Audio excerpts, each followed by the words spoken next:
മെയിനായിട്ട് മാർക്കറ്റ് ഏകദേശം 74 point up down ആണ്.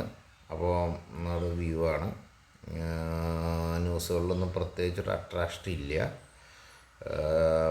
ക്രൂഡ് സെയിം ലെവൽ തന്നെയാണ് 108. അതുപോലെ തന്നെ ഡൗവും അതുപോലെ തന്നെ ഒരു ഫ്ലാറ്റാണ്.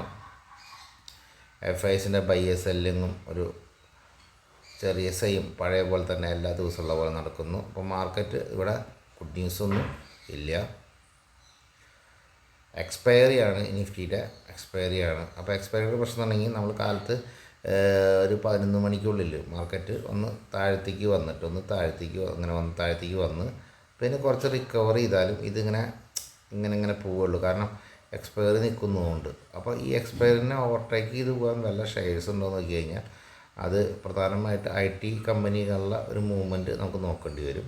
IT മൂവ്മെൻറ്റ് അട്രാക്ഷൻ വരുന്നുണ്ടെങ്കിൽ ഒരു പോസിറ്റീവ് ട്രെൻഡിൽ ഉണ്ട്. ഇല്ലെങ്കിൽ മാർക്കറ്റ് സൈഡ് വൈസ് ആവാനും പിന്നീട് അത് കൂടുതൽ താഴ്ത്തേക്ക് പോകാനുള്ള സാധ്യത. അപ്പോൾ എൻ്റെ ഒരു പ്രൊഡിക്ഷൻ ഒരു താഴ്ത്തേക്ക് പോകാനുള്ള സാധ്യത എന്താണെന്ന് ഞാൻ പറയാം. അടുത്തത് ഒരു സെൻറ്റിമെൻ്റ് കാര്യമാണ് ഞാൻ പറയുന്നത്. സെൻറ്റിമെൻ്റൽ കാര്യം എന്ന് പറയുന്നത് സെൻറ്റിമെൻ്റലാണ് ഇവിടെ പലതും സംഭവിക്കുന്നത്. അല്ലെങ്കിൽ ഇവിടുത്തെ ഏറ്റവും വലിയ പണക്കാർ അല്ലെങ്കിൽ ഏറ്റവും വലിയ റിലയൻസോ അതുപോലത്തെ വലിയ വലിയ കമ്പനികളാണ് നിയന്ത്രണം മാർക്കറ്റിൻ്റെ എന്നുള്ള പോലെ തന്നെ ഈ എലക്ഷൻ വന്നതിന് ശേഷം പെട്രോളിൻ്റെ പ്രൈസ് നിങ്ങൾക്കറിയാം. പല കമ്പനികളും 6 രൂപയോളം അല്ലെങ്കിൽ ഒരു 5 രൂപയോളം പെട്രോളിന് പ്രൈസ് വന്നിട്ടുണ്ട് പ്രൈവറ്റ് കമ്പനികൾ. പക്ഷേ ആ റേറ്റൊന്നും ഇവിടെ നമ്മുടെ മാർക്കറ്റിൽ വന്നില്ല. പക്ഷേ നമ്മൾ പറഞ്ഞു വരാൻ പോകുന്നത് വേറെ ഒന്നാണ്. ഈ വെസ്റ്റ് ബംഗാളിലെ ഇതോടുകൂടി 29-ാം തീയതി കഴിയാണ് എലക്ഷൻ. നമുക്കറിയാം എലക്ഷൻ. അപ്പോൾ എലക്ഷൻ കഴിഞ്ഞ് കഴിഞ്ഞാൽ പ്രൈസ് ഹൈക്ക് ഗവൺമെൻറ് സൈഡിൽ നിന്ന് ഒരു 5 രൂപ ഉണ്ടാവുമോ അല്ലെങ്കിൽ 2 രൂപ ഉണ്ടാവുമോ? ഇപ്പോൾ യുദ്ധം അവസാനിച്ചിരുന്നെങ്കിൽ ഇതിലൊന്നും ഈ പ്രശ്നങ്ങൾ ഉണ്ടാവില്ലായിരുന്നു. ഇപ്പോൾ യുദ്ധത്തിൻ്റെ നയങ്ങളൊന്നും ഇപ്പോൾ ട്രംപ് ഒരു തീരുമാനം എടുത്തിട്ടില്ലേ, ഒരു നെഗോസിയേഷൻ നടക്കണമെന്നാണ്. പക്ഷെ ഒന്നും കൺഫേം ആയിട്ടില്ല.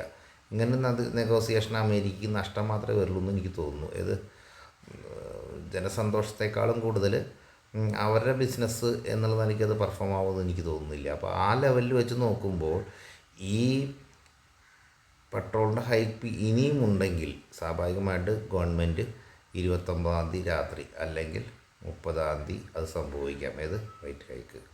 ഇനി അതല്ലാത്ത അടുത്തൊരു പ്രശ്നം വരുന്നുണ്ട്. ഇനി 29-ാം തീയതി രാത്രി സംഭവിക്കാം. ഇത് വെറും സെൻറ്റിമെൻറ്റ് സംസാരിക്കുന്നതാണ് കേട്ടോ. വെറും സെൻറ്റിമെൻറ്റ്. അപ്പോൾ നിങ്ങൾക്ക് ഇതിലെന്ത് ചെയ്യാം, നമുക്ക് എന്ത് ചെയ്യാൻ പറ്റുന്നു, മാർക്കറ്റിൽ നമുക്ക് എന്ത് ചെയ്യാൻ പറ്റുമെന്ന് വെച്ചിട്ടുണ്ടെങ്കിൽ നമുക്ക് വേണമെങ്കിൽ ഓപ്ഷൻസ് ട്രേഡ് ചെയ്യണവരേക്കാൾ ഫ്യൂച്ചർ ട്രേഡ് ചെയ്യണം. നിങ്ങൾ കുറച്ചൊന്ന് കെയർ ആയിരിക്കുക. നിങ്ങൾ ലോങ് പോകുന്നതിന് പകരം ലോങ് ഒഴിവാക്കിയിട്ട് ഒന്നുകിൽ ട്രേഡ് ചെയ്യാതിരിക്കുക. നിങ്ങൾക്ക് കുറച്ചുകൂടി കംഫർട്ട് ഷോർട്ടായിരിക്കും. കാരണം എന്തെങ്കിലും ന്യൂസ് വരികയാണെങ്കിൽ ഇത് സംഭവിക്കും. ഇനി അടുത്തേയും കുറേ ഇൻട്രസ്റ്റ് റേറ്റുകൾ ഈ ആഴ്ച മുഴുവൻ പല രാജ്യങ്ങളിലും കയറ്റുന്ന ഡേറ്റുകളാണ് വന്നത്. അതിൽ ഇന്ന് പ്രധാനമായിട്ടുള്ള കാര്യം പറയാം. അപ്പോൾ ഞാൻ പറഞ്ഞു വന്നത് ഇത്രയേ ഉള്ളൂ. നിങ്ങളൊന്ന് സൂക്ഷിക്കുക. നെഗറ്റീവ് ട്രെൻഡ് കീപ്പ് ചെയ്യുന്നത് തെറ്റില്ല. പ്രോഫിറ്റ് ബുക്ക് ചെയ്യേണ്ടവരും ബുക്ക് ചെയ്യുക. കാരണം നമുക്ക് കിട്ടുന്ന നല്ല ചാൻസുകൾ പ്രോഫിറ്റ് ബുക്കിംഗ് ആക്കുക. ഓക്കെ. മന്ത് എൻഡാണ്. Bank of Japan. അപ്പോൾ ബാങ്ക് ഓഫ് ജപ്പാൻ്റെ ഇൻട്രസ്റ്റ് റേറ്റ് ഹൈക്ക് ആവുമെന്നുള്ളതാണ് പല സൈഡിൽ നിന്ന് വരുന്ന ന്യൂസ് എന്ന് പറഞ്ഞിട്ടുണ്ടെങ്കിൽ. ഒന്നും പ്രത്യേകിച്ച് അൺചേഞ്ച്ഡാണ് ഒരു എസ്റ്റിമേഷൻ പറയുന്നത്. അപ്പോൾ അങ്ങനെ തന്നെ കരുതുകയാണെങ്കിൽ അവിടുന്ന് നെഗറ്റീവ് ന്യൂസ് ഒന്നുമില്ല. അതല്ല ചെറിയ രീതിയിൽ പോലും ചെറിയ പൈസയെങ്കിലും അവിടെ ഒരു ഹൈപ്പ് വന്നു കഴിഞ്ഞാൽ ടോട്ടൽ വേൾഡ് മാർക്കറ്റ് ഒരു സെല്ലിംഗ് പ്രഷറിലേക്ക് വരാൻ സാധ്യതയുണ്ട്. അത് കഴിഞ്ഞ് വീണ്ടും ഈ ആഴ്ച മറ്റുള്ള രാജ്യങ്ങളിലും ഇൻട്രസ്റ്റ് റേറ്റ് ഹൈക്കുമായിട്ട് ബന്ധപ്പെട്ട കാര്യങ്ങൾ വരുന്നുണ്ട്. അപ്പോൾ ഒരു ഹാപ്പിനെസ് മൂഡിലല്ല. ആ ഒരു ഹാപ്പിനെസ് കിട്ടണമെങ്കിൽ ട്രംപിൻ്റെ സൈഡിൽ നിന്ന് യുദ്ധത്തിൻ്റെ ഒരു ക്ലോസിംഗ് ഡേറ്റ് വന്നാൽ അത് പോസിറ്റീവായിരുന്നു. പക്ഷേ ഈ കേസിൽ അതൊന്നും വന്നിട്ടുമില്ല. അപ്പോൾ എനിക്ക് തോന്നുന്നത് കുറച്ച് നീണ്ടുപോയി. ഈ ആഴ്ച അങ്ങനെ നീണ്ടുപോകാനുള്ള പരിപാടിയാണെങ്കിൽ സ്വാഭാവിക മാർക്കറ്റിൻ്റെ കണ്ടീഷൻ അത്ര ഒരു സൈഡ് വൈസ് മാർക്കറ്റ് എന്ന് പറയാം. ട്രെൻഡ് പെട്ടെന്ന് എന്തെങ്കിലും വരുന്നുണ്ടെങ്കിൽ ഞാൻ പറയില്ലേ, ഇപ്പോഴത്തെ മാർക്കറ്റിൻ്റെ വോളാറ്റിലിറ്റി എന്ന് പറഞ്ഞാൽ 400 പോയിൻ്റാണ്. എല്ലാവരും മറന്നു പോകും. കയറുമ്പോൾ ആരും ശ്രദ്ധിക്കില്ല. പക്ഷെ പൊട്ടുമ്പോൾ ഏകദേശം അതുപോലെ തന്നെ 200 പോയിൻ്റൊക്കെ പൊട്ടുന്ന ഒരു സാധാരണ ചെറിയൊരു മൂവ്മെൻ്റായിട്ടേ നമുക്ക് എടുക്കാൻ പറ്റുള്ളൂ. കാരണം അങ്ങനെയാണ് മാർക്കറ്റിൽ. ഇപ്പോൾ നല്ല വോളാരിറ്റി ആണല്ലോ മാർക്കറ്റിന്. അപ്പോൾ 200 പോയിൻറ്റ് കയറുമ്പോൾ ഒന്നും മിണ്ടുന്നില്ല, പക്ഷേ 200 പോയിൻറ്റ് ഇറങ്ങുന്നു വലിയ ഗൗരവമുള്ള കേസല്ല. പക്ഷേ ക്ലയൻറ്റിനെ സംബന്ധിച്ച് അവർക്ക് ലോസ് വരാൻ സാധ്യതയുള്ളതുകൊണ്ട് നെഗറ്റീവ് ആയിട്ട് പോയാൽ മതി. 2-3 ദിവസം നെഗറ്റീവായിട്ട് പോകുന്നതായിരിക്കും നല്ലതെന്ന് തോന്നുന്നു.